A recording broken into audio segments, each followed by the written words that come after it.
Hello दोस्तों, कैसे हैं आप। आशा रखती हूँ सभी अच्छे ही होंगे।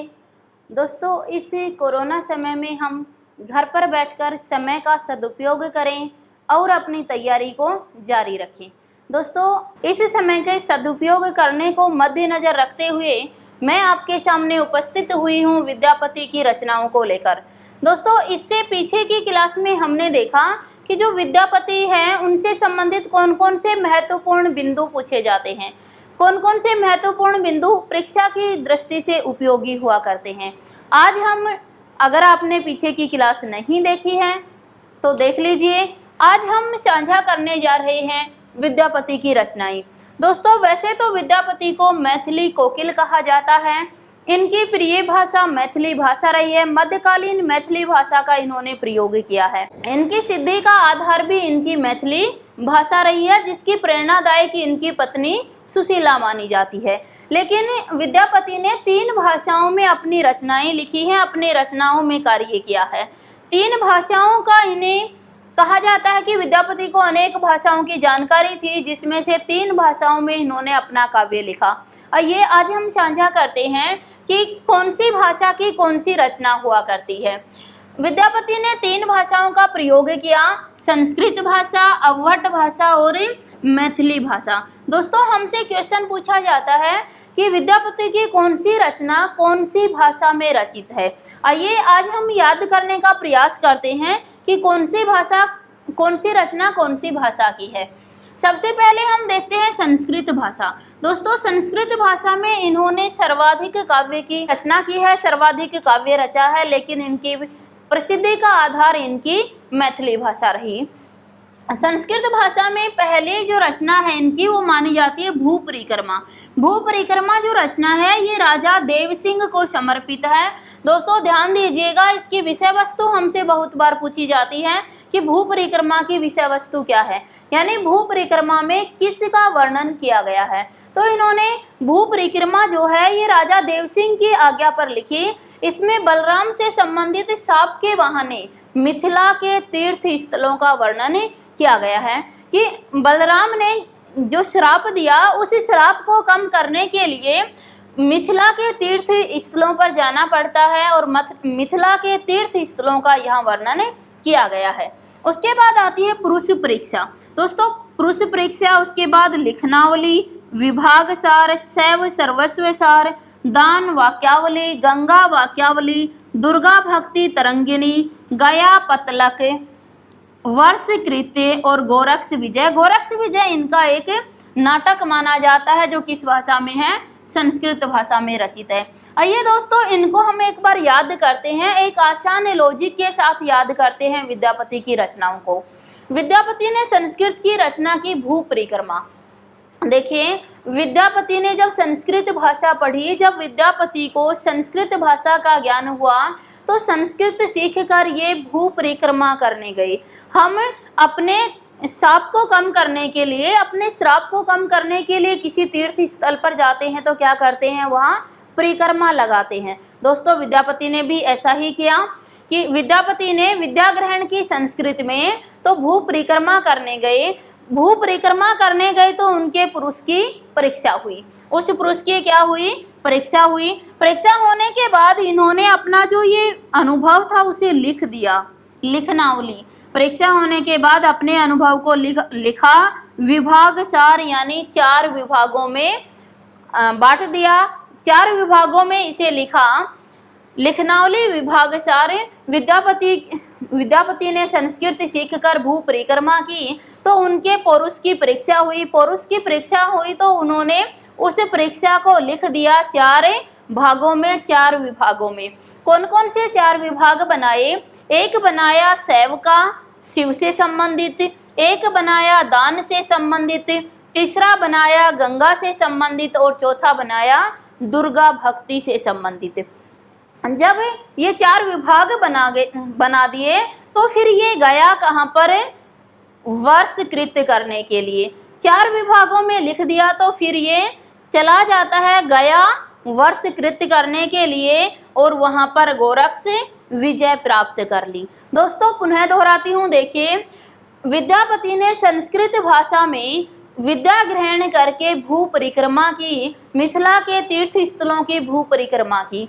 भू परिक्रमा की तो उनके पौरुष की परीक्षा हुई। पौरुष की परीक्षा होती है तो उस अनुभव को यह लिख देता है 4 भागों में। पहला भाग बनाता है शिव से संबंधित, दूसरा बनाता है दान से संबंधित, तीसरा गंगा से और चौथा भाग में दुर्गा भक्ति का वर्णन कर देता है। जैसे ही ये 4 भाग बनाते हैं तो उसके बाद वो चला जाता है वर्ष कृत में। वर्ष गया वर्ष कृत में तो गोरक्ष विजय प्राप्त इन्होंने कर ली। दोस्तों ये इस प्रकार का कुछ लॉजिक है जिसको आप 2 बार 3 बार सुनते हैं तो ये रचनाएं आपको आसानी से याद हो जाएंगी। उसके बाद आता है कि इनकी मैथिली भाषा की रचनाएं।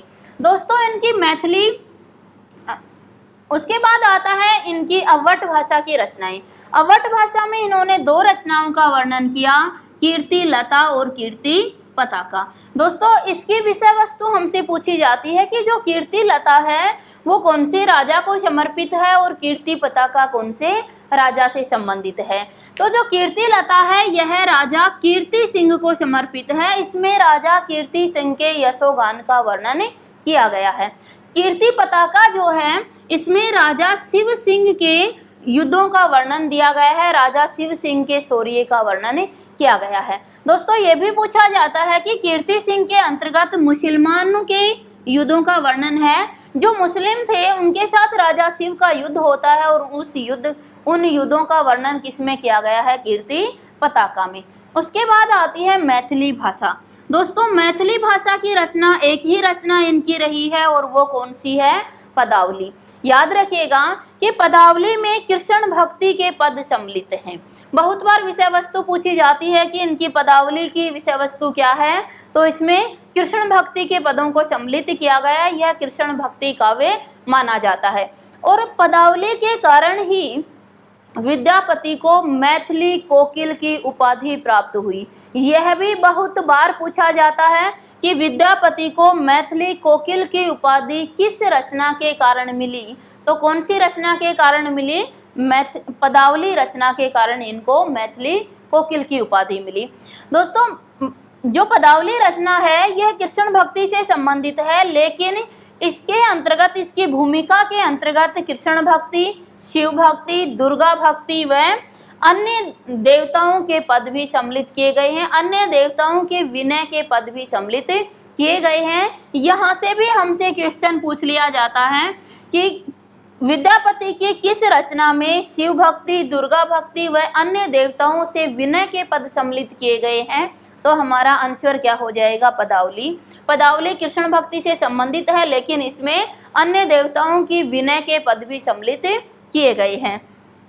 आचार्य रामचंद्र शुक्ल ने कहा पदावली के लिए कि पदावली के पदों के लिए आचार्य रामचंद्र शुक्ल ने कहा कि आध्यात्मिक रंग के चश्मे बहुत सस्ते हो गए हैं, जिन्हें लगाकर लोग गीत गोविंद की तरह इनके पदों को भी देखते हैं। दोस्तों मैंने पूरे वाक्य को सम्मिलित यहाँ नहीं किया है, लेकिन बस हमें याद रह जाए कि यह पंक्ति, यह कथन किसने किसके लिए कहे कि आध्यात्मिक रंग के चश्मे बहुत ही सस्ते हो गए हैं, जिन्हें लगाकर लोग गीत गोविंद की तरह पदावली को भी आध्यात्म पद मानते हैं, पदावली के पदों को भी आध्यात्मिक पद मानते हैं। तो याद रहे कि आध्यात्मिक रंग के चश्मे बहुत सस्ते हो गए, यह आचार्य रामचंद्र शुक्ल ने विद्यापति की पदावली के लिए प्रयोग किए हैं।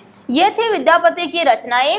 एक बार पुनः देख लेते हैं। विद्यापति ने 3 भाषाओं में रचनाएं की, संस्कृत भाषा, अवट भाषा और मैथिली भाषा में। मैथिली भाषा इनकी प्रसिद्धि का आधार रहा। संस्कृत भाषा में इन्होंने अनेक रचनाएं लिखी। आइए देखते हैं। सबसे पहली रचना भू परिक्रमा होती है। तो भू परिक्रमा के अंतर्गत मिथिला के तीर्थ स्थानों का वर्णन किया गया। हम याद कैसे रख रहे थे कि विद्यापति ने संस्कृत भाषा प्राप्त की और संस्कृत भाषा सीखकर ये भू परिक्रमा करने गए मिथिला के तीर्थ स्थलों की। भू परिक्रमा करने जाते हैं तो इनके पौरुष की परीक्षा होती है। इस अनुभव को वो लिख देते हैं, लिखनावली लिख देते हैं। कितने विभाग बनाकर? 4 विभाग बनाकर विभाग सार 4 विभागों में लिखते हैं। पहला विभाग शिव भक्ति से संबंधित बनाते हैं, शैव सर्वस्व सार। दूसरा भाग दान से संबंधित बनाते हैं, दान वाक्यावली। तीसरा गंगा से संबंधित बनाते हैं, गंगा वाक्यावली। और चौथा दुर्गा भक्ति तरंगिनी है, चौथा दुर्गा से संबंधित बना लेते हैं। ये 4 भाग बनाकर ये चले जाते हैं। ये गया विद्यापति गया पतलक यानी चला जाता है कहाँ पर, वर्ष के कृत्य में, और वहां जाकर उसको गोरक्ष विजय प्राप्त हो जाती है। गोरक्ष विजय एक नाटक था, ये याद रखना है कि विद्यापति का नाटक कौन सा है, गोरक्ष विजय है। उसके बाद आती है इनकी अवट भाषा की रचनाएं। अवट भाषा में 2 ही रचनाएं इन्होंने की है, कीर्तिलता और कीर्ति पताका। कीर्तिलता है ये राजा कीर्ति सिंह को समर्पित है, और कीर्ति पताका राजा शिव सिंह को समर्पित है, जिसमें मुसलमानों के युद्धों का वर्णन दिया गया है। उसके बाद आती है मैथिली भाषा। मैथिली भाषा में इन्होंने एक ही रचना रची, कौन सी, पदावली। पदावली कृष्ण भक्ति से संबंधित है, लेकिन इसमें अन्य देवताओं की भक्ति से संबंधित विनय के पद भी सम्मिलित किए गए हैं। आचार्य रामचंद्र शुक्ल ने इस रचना के पदों के लिए कहा कि आध्यात्मिक रंग के चश्मे बहुत ही सस्ते हो गए हैं, जिन्हें चढ़ाकर लोग जैसे गीत गोविंद को आध्यात्मिक ग्रंथ मानते हैं, वैसे ही पदावली को भी आध्यात्मिक ग्रंथ मानते हैं। यह कथन आचार्य रामचंद्र शुक्ल का था विद्यापति की पदावली के लिए। दोस्तों, आशा रखती हूँ कि विद्यापति की ये रचनाएं आपको अच्छे से याद हो गई होंगी। आप जो लॉजिक मैंने अपनाया है दोस्तों, कुछ शब्दों को लेकर मैंने लॉजिक नहीं बनाया है कि हम 1-2 वर्ण को लेकर लॉजिक बना ले, वह लंबे समय तक हमें याद नहीं रहता है। अगर हम ऐसा लॉजिक बनाएं, ये लॉजिक आप भी बना सकते हो, एक ऐसा लॉजिक बनाएं जो हमारी भावनाओं से जुड़ जाए, जो हमारे रोजमर्रा के कार्यों से जुड़ जाए, तो वह तर्क हमें लंबे समय तक याद रहता है। मैंने कुछ कोशिश की ऐसा ही तर्क आपके सामने प्रस्तुत करने की। दोस्तों, जैसा कि आप जानते हैं कि हिंदी साहित्य का सिलेबस छोटा नहीं है। इस सिलेबस को हमें याद रखने के लिए कहीं गहराइयों में जाना होगा, तो कहीं हमें कुछ लॉजिक का सहारा लेना होगा। आप इस प्रकार के लॉजिक अपने बना सकते हो, अपने बनाइए, नहीं तो इस क्लास को 2 बार देखिएगा, 3 बार देखिए, ये लॉजिक आपको याद हो जाएंगे और इनको आप अपनी नोटबुक में भी नोट डाउन कर लें, ताकि लंबे समय तक ये एक नोट्स बनकर आपके सामने हो जाए।